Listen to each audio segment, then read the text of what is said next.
A cama trilhada, o Senhor não joga fora. E todos nós sabemos que é uma planta, mas está falando da nossa vida espiritual. Ainda que sejamos quebrados, o Senhor não nos lança fora, mas o desejo dele é de restaurar, é de recuperar. A Bíblia também diz que ele não apagará o pavio, dependendo da tradução, o borrão que fumega, que também fala da vida espiritual, que às vezes está quase como que se apagando. Mas o desejo de Deus não é que o nosso fervor espiritual diminua, mas que ele cresça na presença do Senhor, nosso Deus. Até porque a vitalidade do crente está exatamente em o Espírito Santo de Deus nos manter vivos, de pé, cheios da sua presença. Também meditamos em 1 Tessalonicenses 5, 19, 20, quando a Bíblia Sagrada diz que nós não podemos e nem devemos apagar o Espírito Santo ou extinguir o Espírito Santo, falando de, às vezes, reprimirmos a ação do Espírito na nossa vida, ministério, na igreja do Senhor nosso Deus. E ele diz, Paulo, que a profecia também não deve ser desprezada, tanto quando alguém é usado por Deus com o dom de profecia, como também quando alguém expõe a palavra, porque esta profecia, a palavra, ela não falha. A profecia, quando Deus usa alguém, este precisa ser analisado de acordo com a Bíblia. Mas a profecia bíblica, ela tem a validação do próprio Deus. É a palavra de Deus e ela é infalível. Pensando nisso, e hoje sendo culto de missões, e ainda dentro deste pensamento que começamos a falar, nós estamos diante do livro do profeta Ezequiel.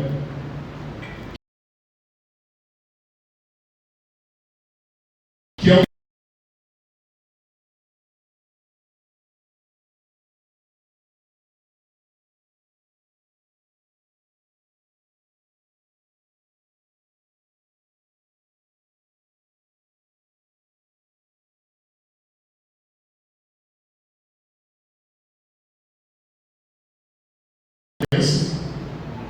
deixou de ser o que era, mas o Senhor fez uma promessa que a restauraria.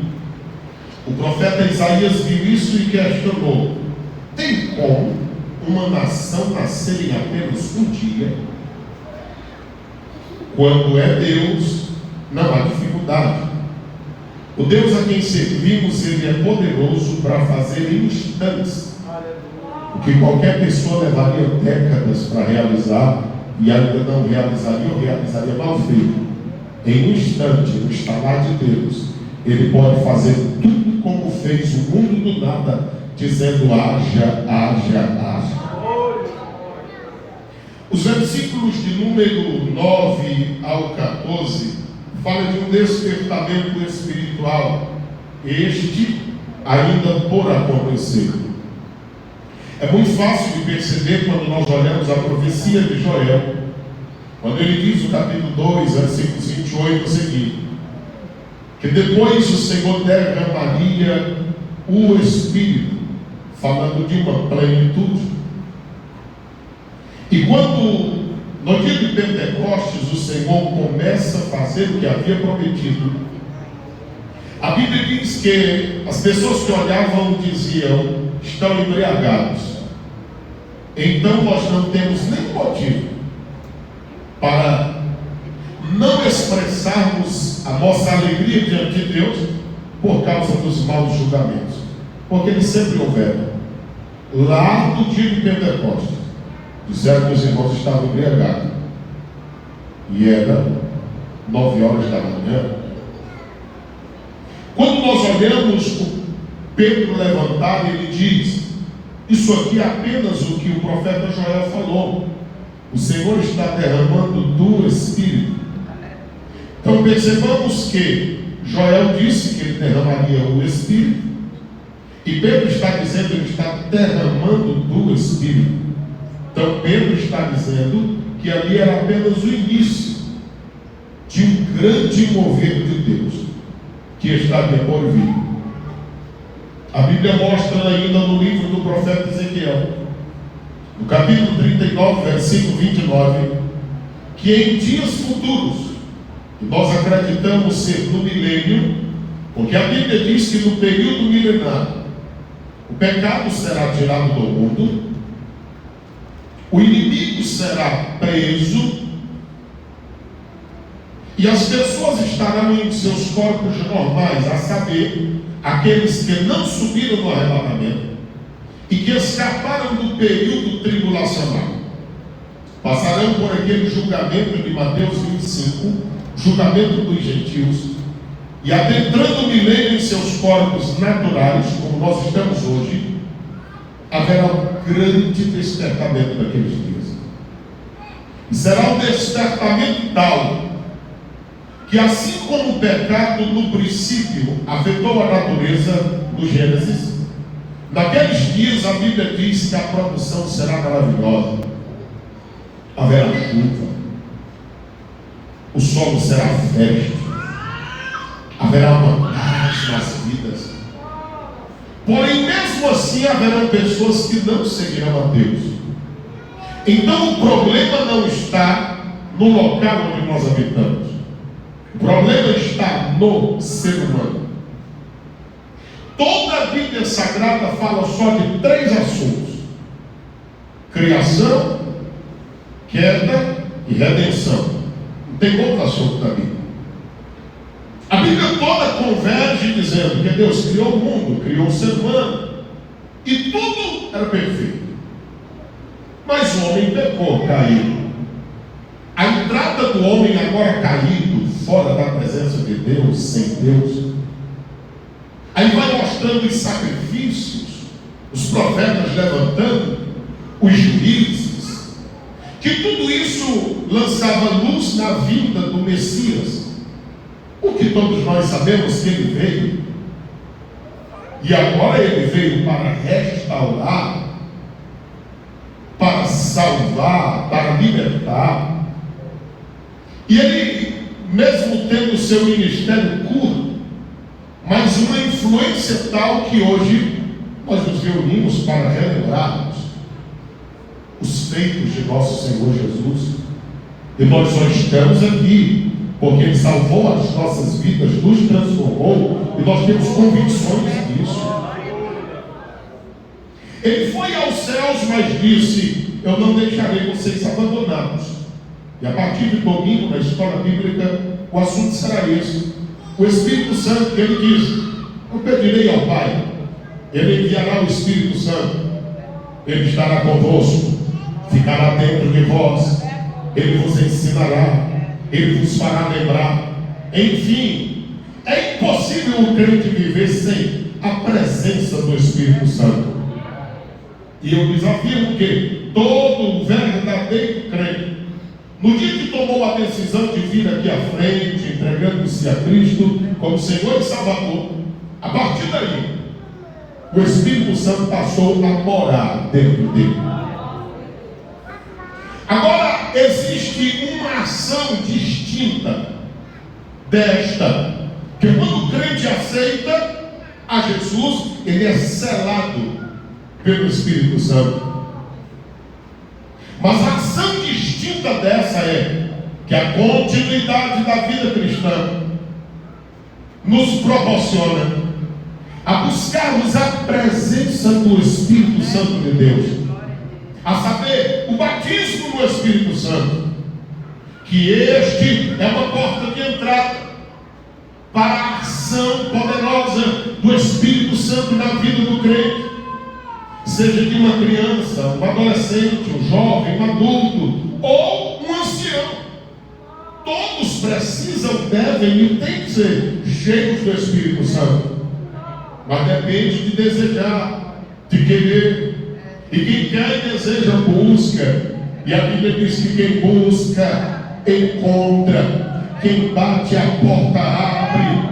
Quem está à procura vai terminar por encontrar. E coisa boa é encontrar o Espírito Santo de Deus na vida de cada crente. Quando nós olhamos para o livro do profeta Ezequiel agora, capítulo de número 37, nós queremos meditar rapidamente com os irmãos, subordinados a esse tema: como um missionário pode agradar a Deus? Sendo hoje culto de missões, e eu quero dizer que quando eu falo de missionário aqui, eu não estou falando só dos irmãos que estão dirigindo a congregação e no campo. Quando eu falo de missionário aqui, o meu pensamento é cada crente, do púlpito ao porteiro, do zelador ao tesoureiro. Cada crente deve ser uma testemunha viva de Cristo. Cada crente transformado por Deus. Pode ser que não seja um eloquente pregador, talvez um bom cantor, mas todo crente tem a função de anunciar aos perdidos que só Jesus Cristo é o caminho para o céu. E a única forma de nós agradarmos a Deus é seguirmos o caminho que está estabelecido no capítulo de número 37, que eu não quero olhar para o lado profético que eu vos falei, mas apenas fazer a aplicação de algumas palavras desse texto sagrado para nós orarmos, encerrando. O texto sagrado diz assim, versículo de número 1, 37 de Ezequiel, está dizendo: veio sobre mim a mão do Senhor. Coisa boa é quando a mão do Senhor está sobre a vida de um missionário, sobre a vida de um crente, sobre a vida da igreja do Senhor nosso Deus. A Bíblia diz assim: e o Senhor me levou em espírito e me pôs no meio de um vale que estava cheio de ossos.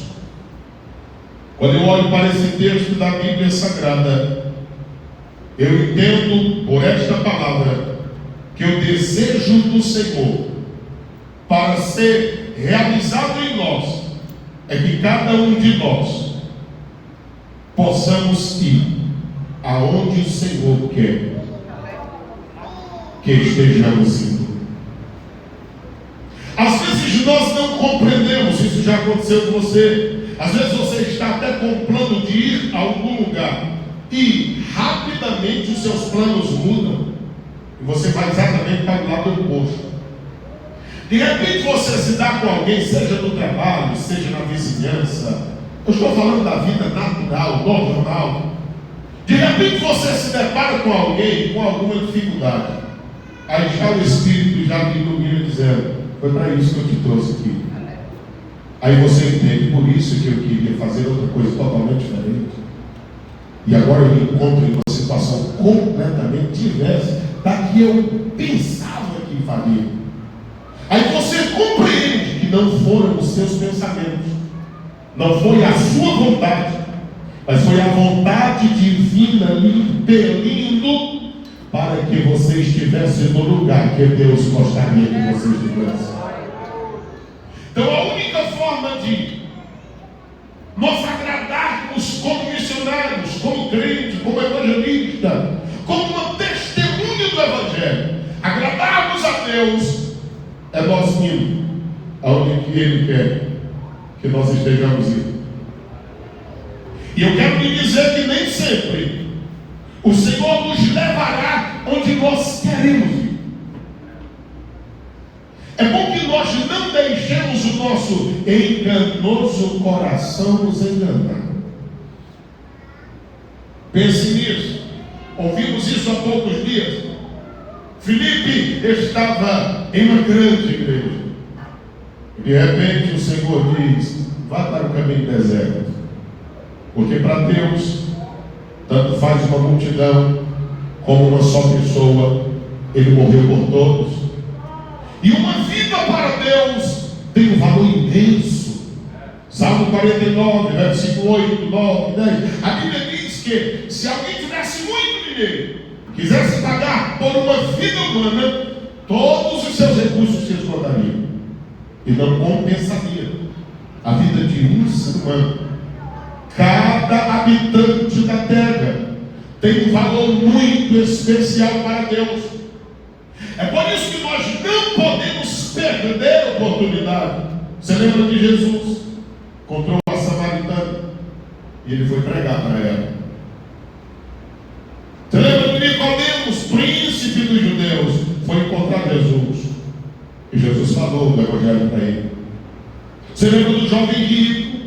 Você lembra do príncipe da sinagoga? Sempre o Senhor estava direcionando o seu ministério a uma pessoa.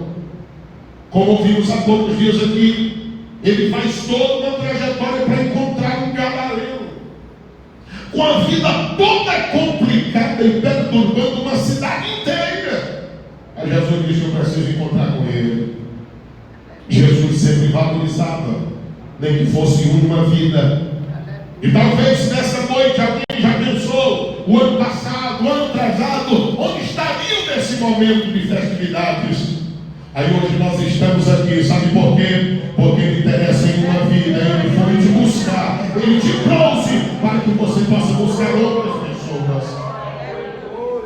Então, uma das formas do missionário agradar a Deus é estar indo onde Deus quer que ele esteja indo. Segundo lugar, livro do profeta Ezequiel, capítulo de número 1, versículo de número 3. A Bíblia Sagrada diz: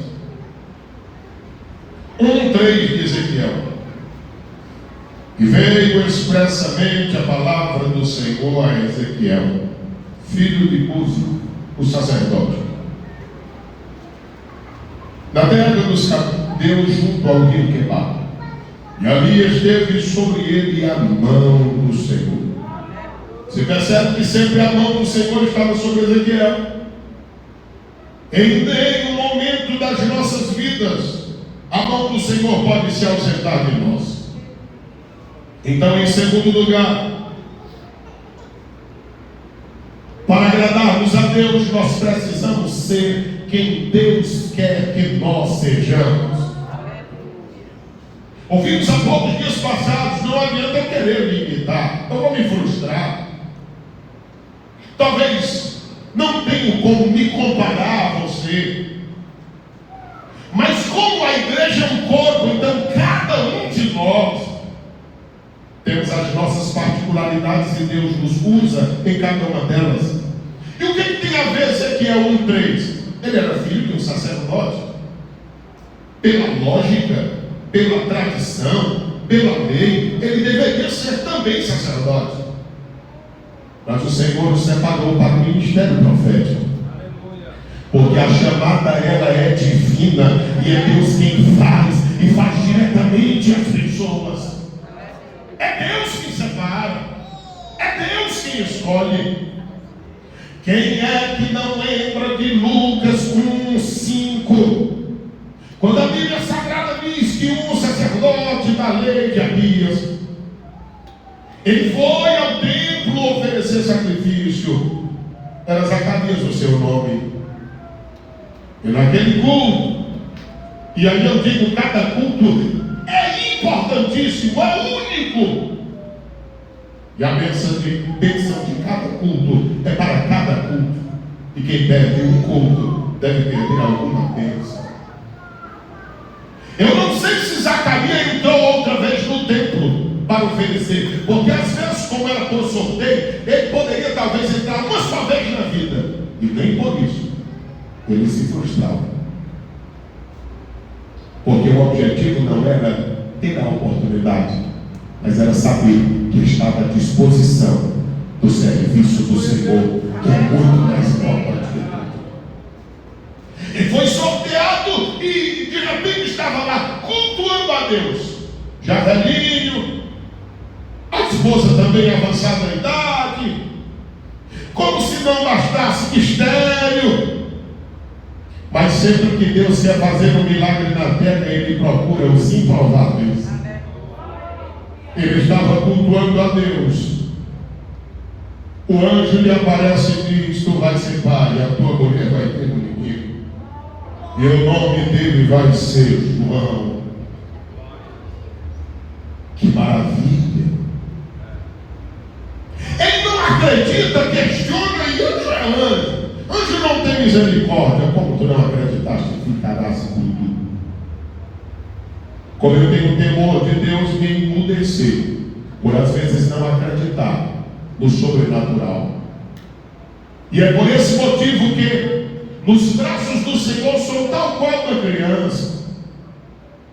Eu creio em tudo que Deus pode fazer, e sei que tudo Ele pode fazer. Não há nada que eu duvide que Deus faça, porque eu sei que Ele é poderoso. De eternidade a eternidade Ele é Senhor. Isaías, tentando relatar sobre Ele, disse assim: Ele põe a areia no mar em seus punhos, as águas dos oceanos na palma da sua mão. Ele mediu o universo a palmos.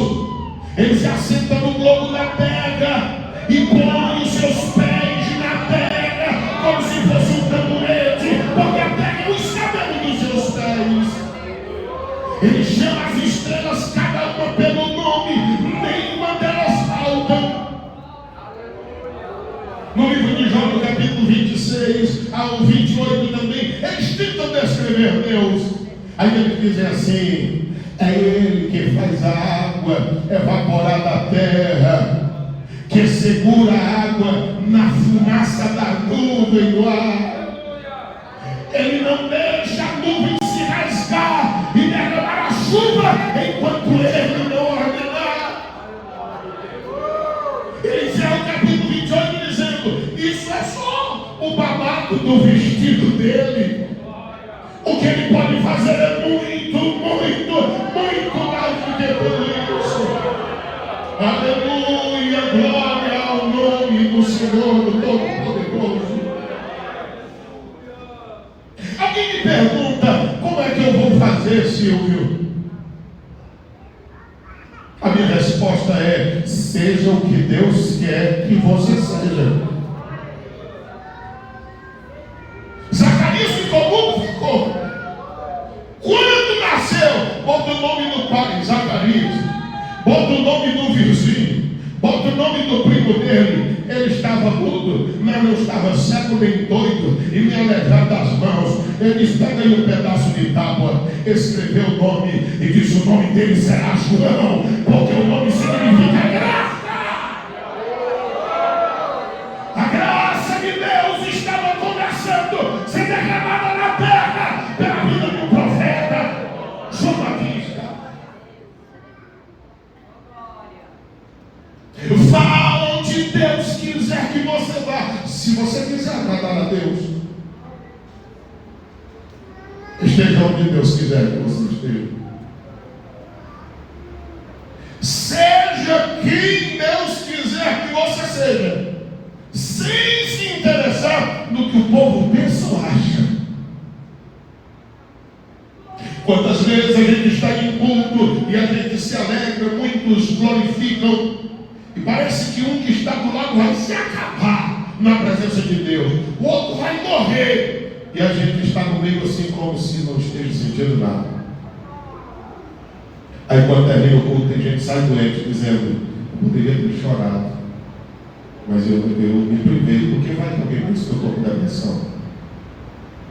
Eu deveria ter glorificado, mas um dia desse uma irmã me disse que se gritar demais não precisa, que Deus não é surdo. Eu pensei até em falar em língua, mas eu não sei, vai que o povo acha estranho. Meu irmão, não se preocupe com o que o povo pensa. Lá fora o povo vão ver 22 homens com calção curto correndo atrás de uma bola cheia de vento. E tem outros abestados que nem lá no campo não vão. Eles ficam dentro de casa na frente da televisão, grita, se morde, faz uma confusão, até com o nome de crente, grita, xinga os jogadores. Fala, você é um louco. Nós em busca da presença do Espírito Santo de Deus. Nós temos algo muito mais especial, não só para viver aqui, mas que nos aguarda ali, e nós precisamos ser cheios da presença. Uma hora como essa, terça, sexta, quinta-feira, tem gente na chuva, gente pula, gente grita, gente se joga goma, e aquela confusão toda. Homem se veste de mulher, mulher se veste de homem, é uma coisa louca. Eles nem sabem se chegarão ao final com vida. Nós estamos aqui, mas o Senhor já nos deu vida abundante, porque Ele disse assim: quem está em Cristo já é nova criatura. Aqueles que conheceram a verdade, eles nem morrem mais, eles passam da morte para a vida, porque esta é a promessa de Deus para nós. Isso é maravilhoso. O Senhor quer que nós estejamos indo onde Ele quer que nós estejamos, para agradá-lo. O Senhor quer que nós sejamos quem Ele determinou para que sejamos. Quando eu olho para a palavra do Senhor nosso Deus, capítulo 37, versículo 2, a Bíblia diz: e Ele me fez andar em redor deles, e eles que eram muito numerosos sobre a face do vale, e estavam sequíssimos. Acho muito bonito isso, o Senhor fazer um andar em redor deles. E Ele consegue perceber que eles estavam não somente secos, mas eles estavam sequíssimos. O Senhor quer nos ver sendo quem Ele quer que nós sejamos. O Senhor quer que nós possamos ir aonde quer que Ele nos enviar. E o Senhor nos quer ver andando em Sua presença, e onde Ele quiser que nós estejamos andando. Eu volto a dizer, nem sempre os lugares que Ele nos levará será onde nós gostaríamos de ir. Quem é que vai escolher o cemitério para passear? Quem é que diz?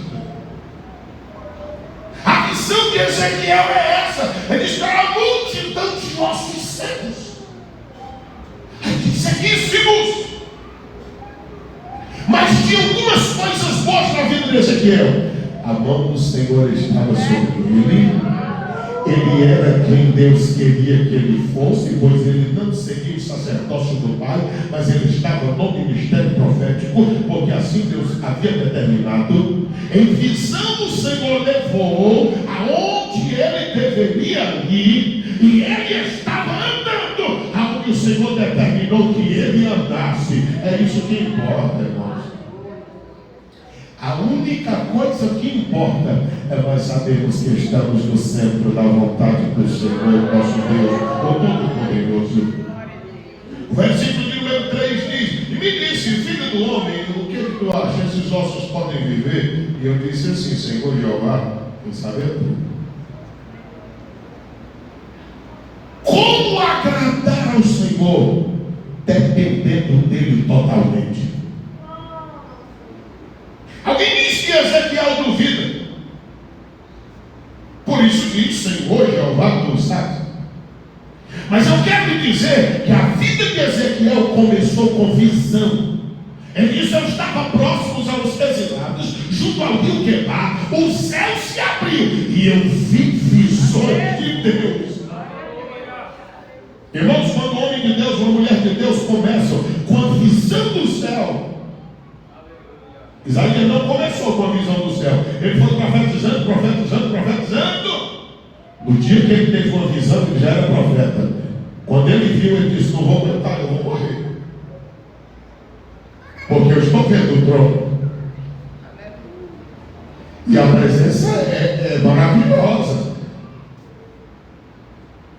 E quem está na presença de Deus começa a ver as suas misérias. Aí Isaías disse: eu sou um homem de lábios puros, e o lugar que eu habito, o povo é de puros lábios. Agora eu tive uma visão. Oh, glória ao nome do Senhor Jesus. Paulo era um homem tal qual muitos perseguidores do Evangelho que já houveram. Mas quando ele teve uma visão, ele disse: era meio-dia, O sol estava rachando, mas quando a luz brilhou, era mais forte do que o sol, e eu caí cego. Oh, irmão, a presença de Deus é algo maravilhoso. O brilho da sua face excede ao brilho do sol.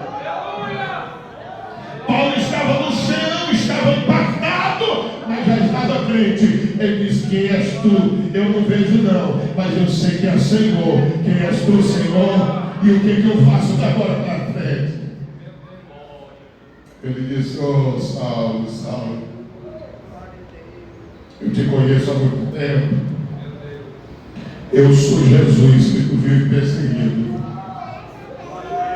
E eu vim aqui só para me encontrar contigo, para te dizer o que tu vais fazer. E tu é precioso para mim. Tu é vaso precioso. E eu te escolhi. E os aguilhões já estão em ti. Porque toda pessoa que Deus escolhe, ele bota aguilhão. Aguilhão eram as amordaças postas em boi bravo. E quanto mais ele esperneava, mais apertava. Todo homem, toda mulher de Deus chamado, os aguilhões estão nele. Ele diz: eu não vou pregar, porque o aguilhão aperta. Eu não vou fazer, o aguilhão aperta mais. Eu vou parar aqui, o aguilhão aperta de novo. Aí ele não deu conta. Eu vou fazer. Os aguilhões apertam tanto que Paulo disse assim: eu vivo como pó, só que eu levo riqueza para os outros. Eu vivo como perseguido, mas quem anda perto de mim fica livre. Eu fico até aguentar com o espinho velho na carne. Agora quem chega perto de mim, se pegar meu lenço, ou pegar meu avental, me ensinar.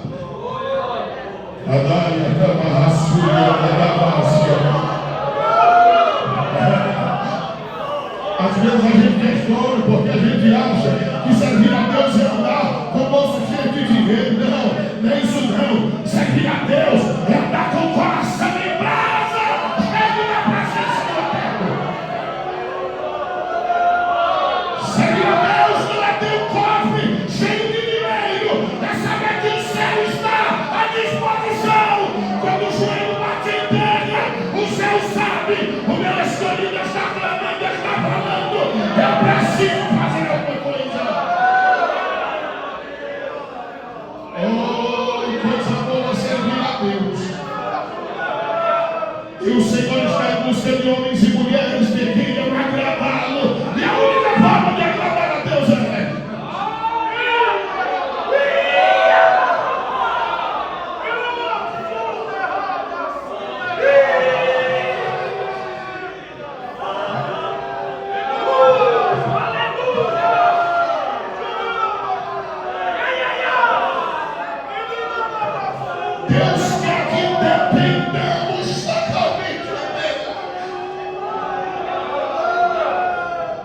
esse aqui é o que tu diz. Não, eu não sou sábio. Se o senhor quiser. Quem é missionário que agrada a Deus, não importa se o local é árido, se é seco, é o Senhor quem sabe. A nossa dependência é dele. E onde pisares a planta do teu pé, o Senhor abençoa, porque Ele é quem dá vida. A palavra de Deus mostra-nos aí que para agradar a Deus, nós temos que profetizar o que Ele quer. 37:4 de Ezequiel diz: então me disse, profetiza sobre estes ossos. E o que tu vai dizer é assim: ossos secos, ouve a palavra do Senhor. Se o povo te chamar de louco, quem te chama de louco vai precisar da tua loucura uma hora. É verdade, vai ter louco mesmo. Paulo disse que foi salvo pela loucura da pregação.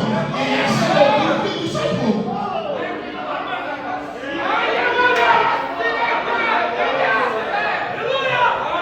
Essa loucura que nos salvou.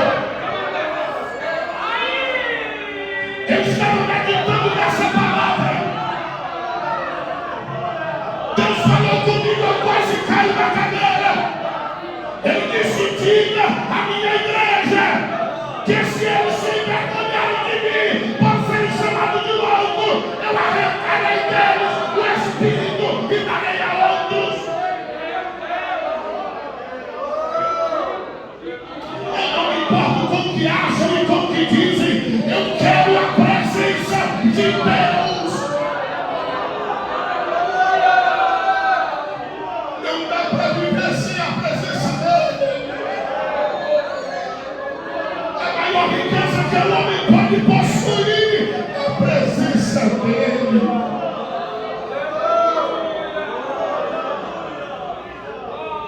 Eu disse, Ezequiel, tu quer me agradar? Profetiza o que eu te digo. Às vezes eu tenho pensado tanto, meu Deus, até quando eu vou pregar? Porque o que dizem que é pregador hoje não é o que a Bíblia diz que é. As pessoas às vezes querem agradar a multidão, mas quem agrada a multidão nem sempre agradará a Deus. Quem agrada a Deus nem sempre agradará a multidão. A voz do Senhor para Ezequiel era: tu dizes para os ossos secos, ouve a palavra do Senhor. Deixa eu te dizer uma coisa: a enfermidade ouve a tua voz, os demônios também ouvem a sua voz, as doenças ouvem a nossa voz. É só profetizar, elas ouvem, elas têm que ouvir mesmo.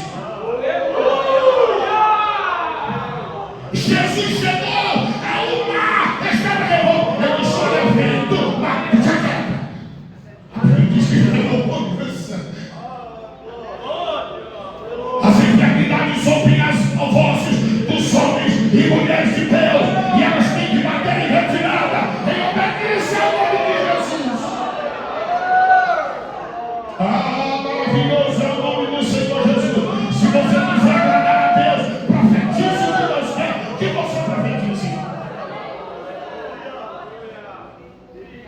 É que eu não sei se é Deus, eu não sei se é. Pô, diga assim: olha, minha irmã, eu estou sentindo esse negócio aqui. E está aí. Quiser acreditar, acredita. Não quiser, não. Olha, eu sonhei, o sonho não foi de barriga cheia, não. E o sonho é isso: quer acreditar, acredita. Não quer, pronto. Dá teu recado, vai te embora.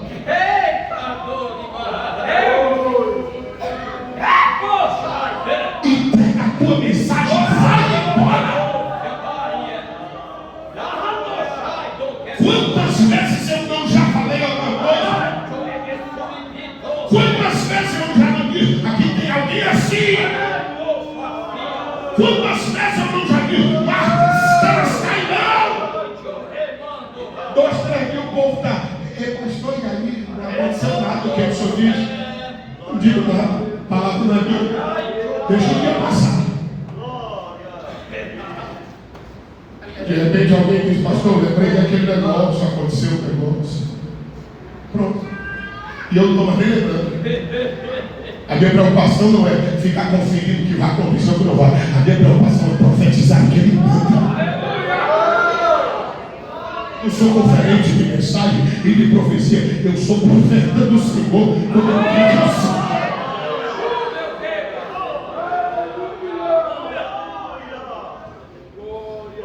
Quando estava tudo do jeito que Ezequiel havia feito conforme a vontade do Senhor, aí o capítulo 37, versículo 8 em diante, ele disse: eu olhei e vieram nervos sobre eles, cresceu carne, estendeu-se pele sobre eles e por cima, mas não havia deles vida. Eu disse: versículo 9, aí ele me disse assim: tu profetiza de novo, tu diz ao Espírito. Espírito aqui, irmão, é vida. Porque na visão eram ossos sequíssimos, agora está todo mundo pronto, mas não tinha vida. Se tu acha que tu vai fazer a obra sem a vida de Deus em ti, tu é só um defunto. Não tem como fazer a obra de Deus sem a vida dele em nós. Esse que tu está mudando teu discurso, nunca mudei, é o mesmo. É porque tu está falando, não. O que eu digo é que eu não acredito, e não é bíblico, que um homem, uma mulher cheia do Espírito Santo não começa a ajustar as coisas a partir da sua vida. Isso aí é verdade absoluta na Bíblia, acabou. O que eu não acredito é que homens e mulheres de Deus cheio do Espírito Santo, não comece a cuidar a partir da sua casa. Isso é verdade máxima da Bíblia. Todo homem, toda mulher de Deus, para que as pessoas vejam Cristo nele e nela, começa a casa. Sou cheio do Espírito, cuido primeiro dos meus. Aí todo mundo diz, é verdade, ele é homem de Deus, é mulher de Deus. Olha a mulher dele feliz, olha o marido dela, anda só que dente cheio de vida. O que é isso? O Espírito Santo de Deus na vida dele, é o Espírito Santo de Deus na vida dela. Olha os filhos aí criados na casa do Senhor. É isso que eu estou dizendo. Mas poder de Deus, graça de Deus, isso é questionável. Nós precisamos provar e viver mergulhados nesse momento. O profeta estava lá, aí disse: olha, profetiza ao Espírito, diz assim: ó filho do homem, dize ao Espírito, assim diz o Senhor Jeová. Irmãos, até o vento, a vida, o Espírito ouve a voz dele. E quem fala em nome de Deus, com a autoridade de Deus, está chancelado por ele. Aí Deus diz: profeta, tu mesmo fala, mas tu diz assim: quem está mandando é o Senhor Jeová. Aí tu diz: vem dos quatro ventos, ó Espírito, e assopra sobre estes mortos. Até então eram mortos, era um boneco pleno, completo, mas não tinha vida. Aqui é Espírito de vida, é tanto que o é minúsculo. Mas só que eu acho bonita essa expressão, nove, assopra sobre estes mortos, para eles viverem. E profetizei como ele me deu ordem. Então o Espírito entrou neles. Aí eles ficaram vivos. Até então estava deitado. Ficaram de pé. E era um exército grande, extremamente grande.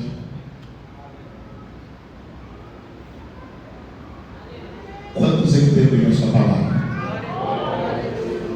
Tem alguém para ser crente nessa noite?